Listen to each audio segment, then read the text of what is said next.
Écrit à l'ange de l'église d'Éphèse, voici ce que dit celui qui tient les 7 étoiles dans sa main droite, celui qui marche au milieu des 7 chandeliers d'or. Apocalypse 2:1. Le livre de l'Apocalypse contient un message particulier pour les derniers jours, une bénédiction spéciale est promise à ceux qui écoutent et gardent les paroles de la prophétie. Apocalypse 22:7. Celui qui vaincra héritera ces choses. Apocalypse 21:7. Ce livre nous enseigne comment vaincre. Dans ce chapitre, le Seigneur Jésus est venu au milieu des églises. Matthieu 16:18. Le message de ce livre peut se diviser en 7 parties, chacune représentant une période de l'histoire. 7 messages sont donnés et chaque message se divise aussi en 7 parties. 7 titres sont donnés au Seigneur Jésus-Christ. Par cela, il se fait connaître aux 7 églises. Dans chaque église ou âge, ce fut la connaissance de celui dont le rôle duquel il se présente qui permet aux vainqueurs de vaincre. La première période est illustrée par l'église d'Éphèse. Dans Apocalypse 2:1, parlant à l'ange de l'église d'Éphèse, Christ se présente comme celui qui tient les 7 étoiles dans sa main droite. Il se présente aussi à cette église comme celui qui marche au milieu des 7 chandeliers d'or. Il adresse un sérieux reproche à l'église. Tu as perdu ton premier amour. Je ne peux pas t'utiliser. Tu as perdu ton amour pour le Seigneur. Son amour pour le Seigneur, il ne peut nous utiliser. Si nous n'avons pas l'amour, nous ne pourrons pas être ses instruments, son vase. La récompense promise à cette église est que Christ donnera à celui qui vaincra de manger de l'arbre de la vie. Apocalypse 2:7. La récompense à la fidélité, c'est de manger de l'arbre de vie. Grâce soit rendue à Dieu qui nous fait toujours triompher en Christ et qui répand pour nous en tout lieu l'odeur de sa connaissance. Nous sommes en effet pour Dieu le parfum de Christ. 2 Corinthiens 2:14-15. La seconde période est celle de l'église de Smyrne. Apocalypse 2:8. Le nom indique la souffrance. Nous sommes appelés à souffrir pour dégager un doux parfum. Le Seigneur leur dit, vous aurez une tribulation de 10 jours, sois fidèles jusqu'à la mort.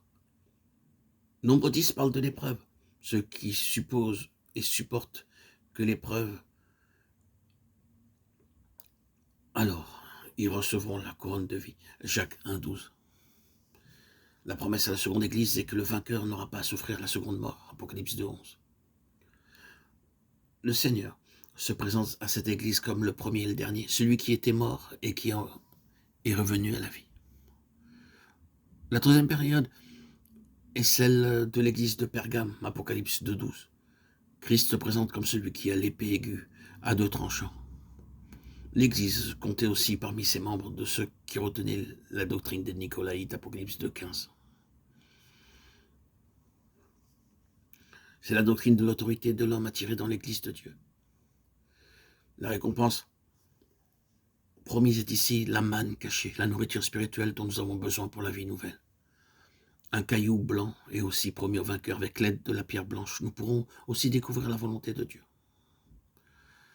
La quatrième période de l'histoire de l'Église est celle de l'Église de Thyatire, Apocalypse 2:18. Christ se présente comme le Fils de Dieu. Il dit, regardez mes yeux, oserais-je? À moins que le péché dont le diable est la cause ne soit jugé, nous ne pouvons pas vaincre le diable. La récompense promise est l'étoile du matin, Apocalypse 2:28. Voici, je me tiens à la porte et je frappe. Si quelqu'un entend ma voix et ouvre la porte, j'entrerai chez lui. Je souperai avec lui et lui avec moi. Apocalypse 3:20. La cinquième période est celle de Sardes. Apocalypse 3:1-6. Le Seigneur Jésus-Christ se présente comme celui qui a les 7 esprits de Dieu. Apocalypse 3:1. Le vêtement blanc promis au vainqueur dans le verset 5 parle de la beauté céleste. Il a aussi promis qu'il n'effacera pas le nom du vainqueur du livre de vie.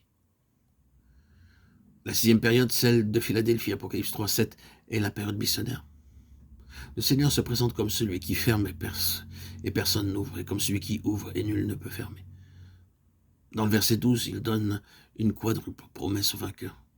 Il sera une colonne dans le temple de Dieu, une source de force pour les autres croyants. Il portera le nom de la cité de mon Dieu. Mon nom est par-dessus tout le nom de mon Dieu. Dans Apocalypse 3:14, nous avons la 7e période, ou la période de Laodicée. Le Seigneur se présente comme le commencement et la fin. Il est le commencement de la création. Dans le verset 15, il dénonce l'état de l'Église à ses yeux, tiède, indifférente, sans fin pour la parole de Dieu, mais seulement formaliste, désirant la respectabilité, posséder beaucoup de livres, des édifices, de l'argent. Alors que nous aspirons à partager le trône de Dieu, comme il le promet dans Apocalypse 3:21, nous nous demandons comment y parvenir avec tant de limitations humaines. Nous partagerons ce trône non pas à cause de ce que nous sommes, mais à cause de l'alliance de Dieu selon sa promesse. Je ne violerai point mon alliance, psaume 89, 35. L'arc-en-ciel est le signe de la fidélité de Dieu. Nous devons croire et proclamer sa promesse.